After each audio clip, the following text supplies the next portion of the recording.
are connected to Facebook. This is Andrea Yount. We are preparing for Therapy Thursday, our weekly broadcast on mental health topics. Therapy Thursday is brought to you by Affinity Counseling Services and A Lovely Pause.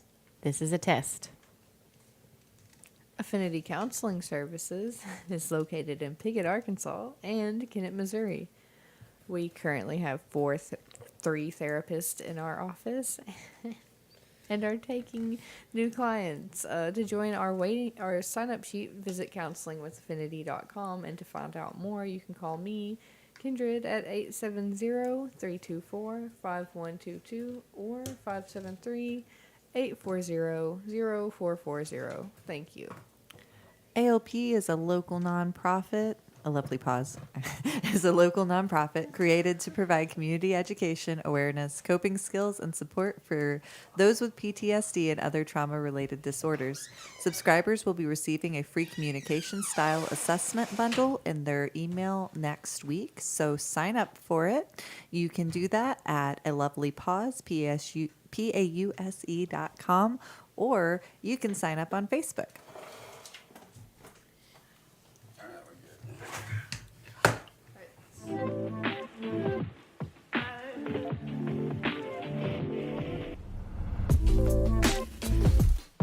Therapy Thursday normalizes discussing mental health topics in a safe, supportive environment because not being normal is normal.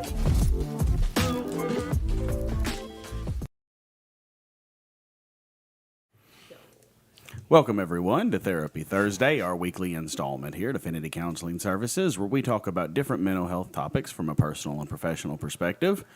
My name is Matthew Yount, lead therapist and president here at Affinity Counseling. I'm Andrea Yount. I am the vice president of Affinity, the chairman of the board, chairwoman of the board for A Lovely Pause, and owner of Awaken Women's Self-Care, and do yoga over there. Yes. I'm Stacy. I am marketer at Affinity Counseling Services. I also own Hive Minds Marketing. And I am vice chair of A Lovely Pause. And I'm behind the camera, as always, Hi, Kindred. taking your comments, questions, and concerns. Kindred, I am the office manager of Affinity and the secretary of the board for A Lovely Pause. My goodness, y'all take 2 weeks off and forget who you are. Oh, man, that test was a lot. Or not a lot, actually. Oh, yeah, the pre-test before the show you just did? Yeah. We got to get our brains together. We need to learn how to communicate before teaching people how to communicate. That's a good thing that we're on that topic today. Right. can't do it's teach. ironic. It fits. It does. Well, we've been out for 2 weeks. Sorry, we've had a lot going on. What did we do? Like last week, I had a public speaking event, and then there was something before that. I don't remember, but we weren't you were here. on the news, KIT. Oh, Lots of people yeah. been like, hey, we saw Matt on the news. I'm like, Two oh, people really? said that. No, people said it to me. Oh, okay. I was about to say, that shows how many people watch KAIT anymore, because I had like one person at church tell me. And I was like, yeah. I'll go find that now. That's Yeah. cool. No, I didn't know that until afterwards. I but was yeah. wondering because, like, we saw him setting up and, like, pointing the camera your direction, but Yeah. I didn't know. It was what one of happened with those where that. they just do a voiceover. It's not like I was talking or anything on the news. They just did a voiceover saying, and today the safety conference was held. That it's that part where everyone watches the news but zones out, like, this isn't weather or sports. And every now and then you're like, oh, there's somebody I know. Yeah. Right. Yeah, so it's really not that great of a promotion because it's only good for people who already knew who I was. But that's great. Either way. So we had those two things going on. We've been very busy as always lately. My goodness, what all have we done? You've started a new company. You want to get into that real fast? What you've got going on here in Piggott? We bought a building and named it Awaken. And it's like I call it a self-care collective for women because it has tanning, and it has a beauty salon, full-service beauty salon, and then I put my yoga studio in the back. And so we've got a few more things we'd like to add or are looking for there for the future. But right now, that's what it is. And, it's just it's a place for you to go. And like I've said this before, it's not just for women. Like, you can have men can go get their hair cut there too, but it's that's, it's kind of created to give women a place where they can go and just kind of relax and give themselves some relaxation time. So if men want to get rid of their farmer's tan, they can go there. They It's can like, tan, It's been a long yeah. harvest. Part of them is like completely white and pasty, and the other part is tan, like they've been on the beach. They can go get rid of that if Yeah, they want to. yeah. Please feel free. Yeah, it's just $20 a month, man. That's cheap.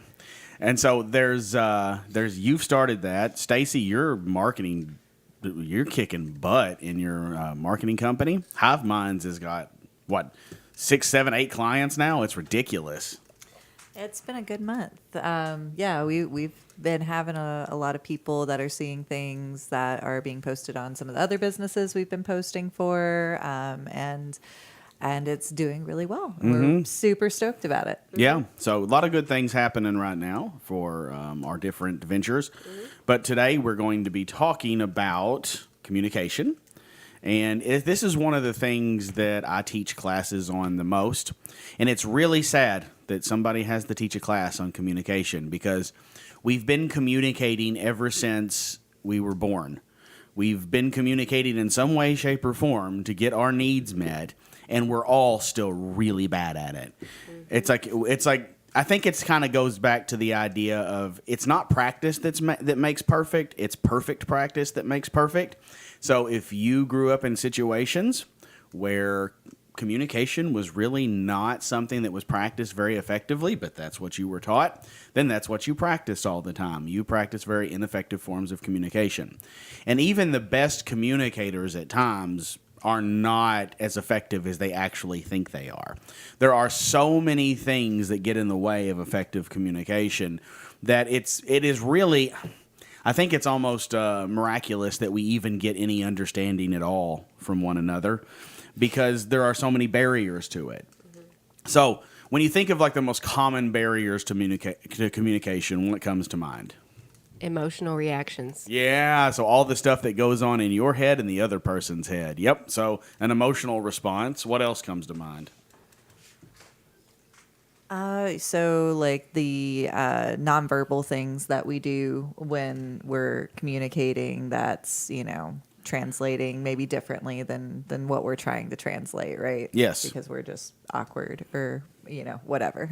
Yeah, so I was talking about this kind of last week that good mental health is based on congruency, and so is good communication. Everything has to match up. It has to fit the situation, your body language, your emotional response, your cues that you're giving, the words that are coming out of your mouth, the voice tone that's going along with that. All of that stuff has to match up. Because if it doesn't, then other people get confused by your communication. So, like, for example, if my voice tone doesn't match the words that are coming out of my mouth, it's a potentially sarcasm. That was confusing because you said this, but your voice tone indicated this, so it can get across confusion. It doesn't match the situation or It can create distrust. Yes, it can create a sense of like, yeah, I don't really trust what you're saying, especially if I don't know you very well. So there's a great deal that goes into understanding what somebody is actually trying to say to you and then getting that message. So it's in class we teach that communication is like a meeting of meanings.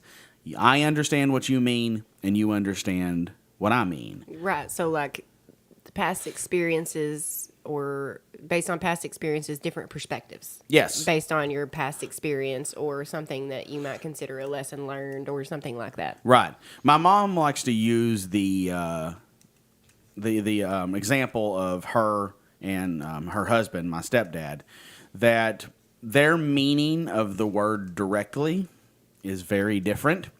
So, like, if he says, I'll be home directly, that doesn't mean like, oh, I'm going from point A to point B and I should be there in a relatively short amount of time. To him, it means like, so to her, it means directly. yeah, like I'm coming directly from here to here. So the amount of For time me, it should doesn't be mean that either. So yeah, It means I'll be there eventually. Yeah. That's what it means for me. Direct-ish. Yes. I'll be there direct-ish. yeah. Throw So those ishes. the amount of time you think, oh, a straight line, that's quick. So you should be here any moment then. And that does not mean the case for some people. For some people, it's like, oh, I'll be there not in a long amount of time, but not in a necessarily short amount of time either. So you should probably just consider anywhere between 10 minutes and 2 hours. I will probably be there That would at some be me. point. Yes. So You as well. Same. Yeah. No, I totally throw issues on the ends of Yeah. things just so like we're clear that I'm unclear exactly when that's gonna be. yeah. And so a lot of times this is what people get into is we have an English language, but every word in that language doesn't mean the same thing. Yeah. And definitions are not objective truths. Definitions Yes. change, and they change based on experience, culture, whatever everybody else in the area that you're in is how they're using that word. And just because a certain word meant a certain thing 20 years ago does not mean it means the same thing now. And just because a word means something in like the dictionary doesn't mean it doesn't have a new meaning that's not in the dictionary yet. Yes. Right. Yeah, Urban Dictionary seems to keep up with it better than anybody else. They're They just throw They random do. words in there. yeah, I if, usually go there. yeah, if you want to ever play like a really like easy game of Scrabble, use Urban Dictionary rules because almost everything is listed in the Urban Dictionary somehow. You can just throw letters together and somebody has put that in the Urban Dictionary. So it's a great game if you want to play the easy mode. That's what I prefer because I suck at Scrabble. But it's Cheaters. so what are the basic elements of communication? Okay, those are the simple things that we easily understand and know to create communication. So we got voice tone, we got body language, and we got your words. All right, out of all of those, which do you think speaks most loudly to people? The words you use, your voice tone, or your body language? For me, it would be body language. Okay. Stacey, what about you? I think so too. I think that our body language is says more than our words A do lot of times I'm sometimes. dissociating from what you're saying and watching what you're doing instead. Yes. So for me, that would be body language. for Kindred, sure. what about you? I think I would agree. Yeah, yeah. So this is a pretty universal experience. Then most of us seem to just inherently understand that body language is the primary thing that we all pay attention to more than anything else. Now, and that is correct by a vast margin. In fact, the words you use are like 10% of an entire message or less. It's really more so your tone of voice and your body language, those two things together. And one of the activities that I do in the classes that I teach for effective communication is I will write down a task that I want to get done. It could be something like go get a bottle of water and hand it to this person. And I will give it on a slip of paper to one participant, and the other participant doesn't know what the command is, but this person over here will use simply body language just to get the person to do what they want them to do. So no words at all, body language only, get that other person to do what's So written they on like that. start panting, like what? like charades or something. Yeah, most of the time, what they use is eye movement. So, like for example, the last one that I had was go get a bottle of water and give it to Brenda, which is my mom. And so, because she's in the class with me. And so the guy up front, I had him paired with somebody he works with often. So he just took his eyes and shifted it over to the water. And the guy goes, water? And the guy just stared at it. He's not allowed to acknowledge, just body language without acknowledgement. And so the guy went and picked up a bottle of water, and then he just looked over at my mom, and the guy went and handed it to him. And that was enough for them to communicate to each other that had to be done. I have never had anybody fail that activity. Whether they know each other or not, they can communicate directly through, without acknowledgement, nonverbal communication and get tasks completed. And that's... it seems like that you really need words because words do make things more efficient, but people are paying attention to your body language so much that we've become inherently adept at reading other people's body language almost immediately. The only thing is, though, that different people have different perspectives, just different past experiences, and those three things, your tone of voice, the words you use, and your body language combine together to create your behavior style, your communication style. Yes. The environment that you have been raised in and the way that you have learned to use those three things, your words, your your body language, and your tone of voice, is can the way you've learned to deal with that in difficult situations creates your conflict style. So you've got your behavior style and your conflict style and how they mesh together to create your communication style. Yes, absolutely. With those things. That's true.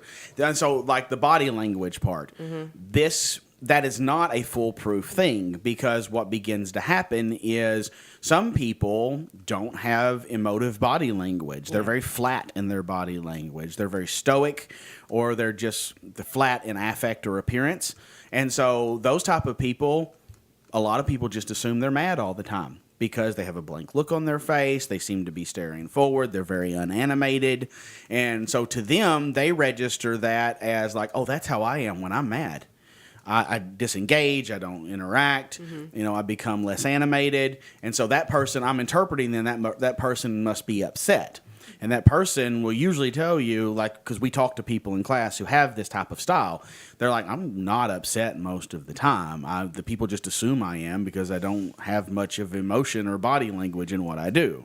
And that is usually the people that fall underneath an analytical style, or on the DISC assessment, it's a conscientiousness style, that C style. Those people get accused of being upset a lot when they're really just flat in affect most of the time. Yeah, you understand that, don't you? Yeah. Yeah, and so it really is this, it's a very difficult game when it comes to really trying to understand what somebody is saying to you. Because the other thing that gets in the way is our own self-perception. We like to feel in control. And because we like to feel in control, we almost always like to be able to anticipate what a person's message is going to be before they get it out of their mouth. So what happens is we usually already develop a conclusion, and we base that conclusion on the body language that person is presenting, maybe their tone of voice, how they were acting before they were going to reveal whatever information that they had. We also base it on our own mood at the time.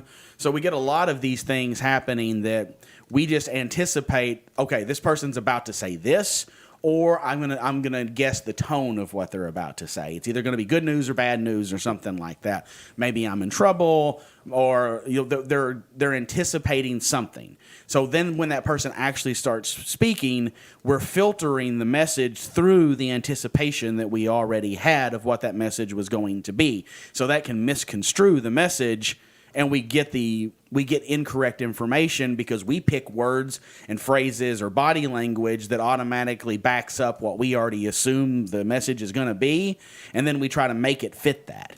So, and if both people are not really good at picking up on what's happening in that circumstance, I'm going to automatically misunderstand everything you say because I already had it in my mind. This is about what you were going to say to me. So remove body language from that scenario, like on social media or texting, and then woo. Oh Right. yeah, absolutely. When you get Then- text only, yeah. So then you're like, really, you don't have anything to look at, and so then you're really only coming from your own perspective. Yes. Isn't it emojis have kind of took the place Yes. of body language? Yes, Yes. it's like modern day hieroglyphics. Yes, That's the it way I is. think of it. Yeah, Because if somebody just uses a period at the end, but they didn't throw a smiley face in there, I'm like, yeah. are we being really serious right now? Like, I can't understand how they meant that. Yes. I hate when someone says just K or O. Okay. Spell it out. Oh, do Yes. you spell O-K-A-Y? Is that what you do? You're so extra about it. Because if they don't, I'm like, oh, they're mad at me. Are they being short with you? Yeah. Right? Yeah. They don't care.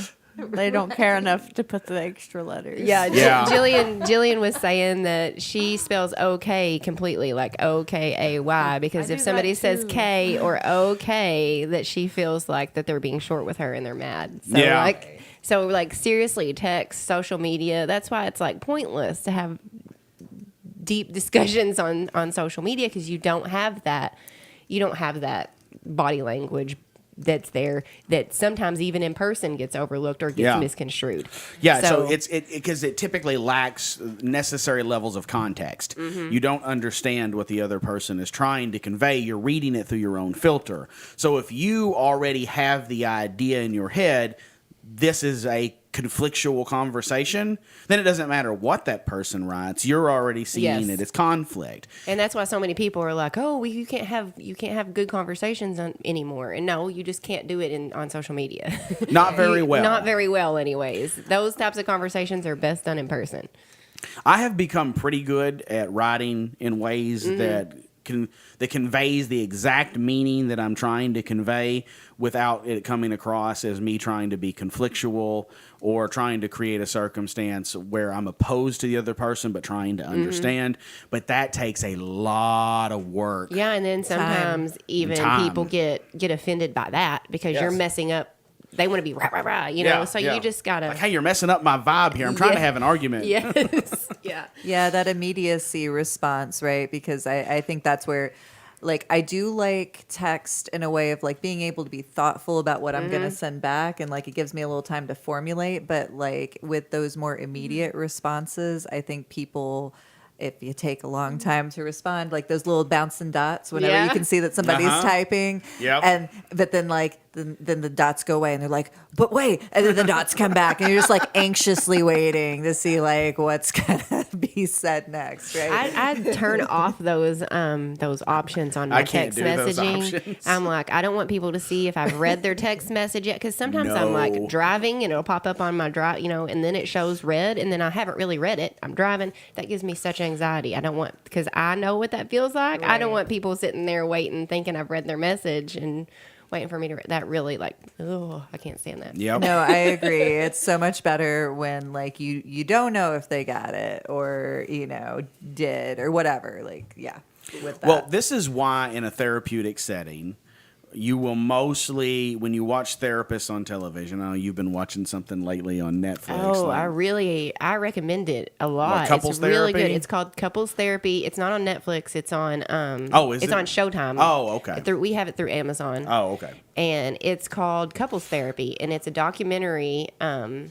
It's a TV show, but it's a documentary style TV show of this one therapist, and she's a great therapist, and she's a couples therapist, and she's so unbiased, and you not only get to see her part of her sessions with her clients, which is really interesting to see how therapy goes and how it works. It's also like, getting a little dose of therapy yourself. It's been very informative for me in some instances, but it also shows her going back to like her advisors and like how because I get to see that part of it, but not a lot of people get to see that part of it, of like how doing therapy actually, how much it affects the therapist and how dedicated they are to their clients' problems and how they go to sleep at night thinking about it. No. No, I don't. I never go to sleep. I will make that clear right now. If she's doing that, good for her. I Well- never think about your problems. I promise. Unless I'm in not, session. I'm not. Well, I'm not talking about worried about the problems, about how to help, basically. Yeah, no, I or still don't having do that. that. There have been times though, and I'm not saying you go to sleep about it, but there have been times like that you were trying to figure out how to help somebody and it weighs on you a little bit after work. Incredibly rare, but yes. But yes, that's what I'm talking about. Yeah. Is those types of things. But no, there's a reason I make that distinction, and I don't say that flippantly like that's No, a I bad know. thing. I know. Nobody wants me taking their No. problems home with them. One, and if you do, then I really don't want you as a client. But also because it really, I work off this of philosophy as a therapist. When you're in the room with me, you're the most important person in the world at that moment. And I will treat your problem as if it is the most important problem in the world because it is to you, and that's what you're trying to seek help for. But the moment you leave, I don't want to think about it again, and you don't want me thinking about Right. it again because I'm just going to sit there and obsess over it if that happens, and we're not going to get anywhere. But the responsibility and the weight of other people's problems, and it shows her taking that to her where she doesn't have to take that home, is what I'm saying, is where she goes and talks to these other Yeah. people and is like, here's what I've got. And she just talks about these issues that she's got going on and how she's having trouble working it out, or she's getting too emotionally invested if she feels like she might be, or just throwing those things around, that side of being a therapist, and how therapists have to deal with all of that so that they don't bring it home. Right. So, but now bringing it back to the communication aspect of things, what you'll notice is on that show and with other people, a lot of times therapists, we stay very flat when we're dealing with people. Now, I will joke and laugh and be a smart aleck at certain points, but that's usually when we're just doing like open communication and I know the person's style really well. But when we're getting down to the serious issues, it's very just emotionless. not a lot of body language, and we're going with a pretty flat tone of voice most of the time. And the reason is because if you're going to get communication across really effectively, that's the best way to do it. It's the hardest way to do it, but it is really the most effective, because what you're doing is you're basically drowning out all of the noise, and you're getting right down to the meaning of the words that I am using, and I am trying to understand the meaning of the words that you're using. So I'm going to cut out my body language because I don't want you to misperceive what it is that we're actually talking about. Then I'm going with a flat tone of voice, so there's no emotion, so you don't sense any sense of judgment or misinterpret what it is that I'm saying to you in any way. And we're really just down to the here is what we're talking about. And that is one of the most effective ways to communicate with somebody. It's just not easy because we have all these emotions and we have all these things that we want to project. And we really want the other person to understand how much this really affects us. And then a lot of us, especially if we're really expressive, have a hard time controlling our body language and voice tone. So that stuff is helpful, but it's also noise. And if you can disengage from it long enough, it's like, okay, I'm separating my emotions from this to the best of my capability, and we're just going to have a conversation about what you think and what I think, then we can really get somewhere with that. It just takes a lot of practice to do that, and, I talk to people all day long every day just about, so I've had a ton of practice. But it is a thing that you have to become comfortable with if you really want to be an effective communicator. So it's really about taking out the noise, so you're not convoluting your message. Right, because if you just jump in there with, join them in their chaos, then it's just adding to the chaos. Yep. So you've got to step outside the chaos and bring the calm. Right. And you got to try to do that in other situations too, if at all possible. But now, the problem with that is it would not make for not very fun communication in a lot of circumstances. Like, if you're with your partner or you're on a date or you're like with your kids, how much do you really want to be flat and controlled all the time? And And I feel like that flat and controlled is in times of heightened emotions. Yeah. Like you said, even in a therapy session, if things are open and you're just relaxing and having these open conversations, you're not like that. Right. So it could be like that in a relationship, but once it gets down to like serious stuff, that's when you need to bring the calm, because the calm is an anchor for the high emotions. Like that's what it serves for me. Is like if I've got the high emotions, especially with PTSD, I don't always recognize that my emotions are high. So having someone come in and bring that calm in gives me that distinction of, oh, look how they're acting and this is how I'm acting. I need to bring it down a little bit. Yep. Yeah, no, I agree. I think different types of communication for the different situations. I went to the Boys and Girls Club yesterday, and they are going to make a radio program to That's put on. exciting. It's super exciting. But I showed him a clip of Therapy Thursday, right? And I was like, I told him the importance of knowing what you're going to talk about. Like, we have these little papers that we use like at the beginning to just kind of like have a note to look at. But how boring would this show be if we were just reading off Yeah. of it the whole time? Yeah. Right. So that's something we don't do. We like the natural flow of communication back and forth with each other. It makes it more entertaining. But if I'm like in a super like heavy, serious therapy session, and like then my therapist is getting like super like, oh my gosh, that was terrible, and like I can't believe they did that, and like resonating with me on that level, I don't know how therapeutic that's gonna Right. be Yeah. for me. It's validating you for sure, Sure. but it's not growth mindset. Right. And I might not need to be validated at that time. So, sometimes having that like unbiased, like Yes. unemotional party is Your very, friends are for validation. Yes, Yeah. exactly. Yeah, your exactly. therapist is to help you solve problems, and sometimes you're the problem. Right. So you That really is need to true. recognize that, and you need a therapist that'll tell you, okay, that wasn't helpful, was it? No. All right. So there's communication is a complex issue, and it's amazing that any of us are able to get any type of communication across at all and still have a functioning society of any kind, but we manage for the most part. And what we're going to see as we continue on with this series, or when we do it again in the future, is that you can affect how you communicate, But the first step is self-awareness. You have to understand what your triggers are. You have to understand your capabilities to control those reactions to those triggers. And then you have to understand what message you're putting out with your body language, your words, your tone of voice, your presence, how you dress. There's a lot of things that put out a message. And then you so- have to have the desire to want to understand or see another person's perspective. Yep. And so there's a lot that goes into effective communication, and that plays a big role in mental health. So if you're having trouble maybe with communication with other people, or you just see that you're not effectively communicating when you want to, that's what we're here for. We're here to help. You can reach us at Affinity Counseling Services, AFFINITY, on Facebook, or you can contact us by phone, 870-324-5122 for Arkansas, or for Missouri, it is 573-840-0440. Or you can contact us on our website, counselingwithaffinity.com. And we did talk a little bit. I mentioned behavior styles and conflict styles, and like I said, that is the accumulation of your tone of voice, the words that you use in your body language, and how you have learned to use those to communicate or deal with conflict. And A Lovely Pause will be putting out a free behavior style assessment next week. And for those who are subscribed to our newsletter. So if you want to subscribe and get that free behavior style assessment, go to A Lovely Pause, PAUSE.com. Or you can hit the sign up button on our Facebook page. Yep. All right. Well, thank you very much. We do appreciate you joining us. We will be back again next week, and we'll do another topic on communication. So thank you for joining us. Bye. Bye.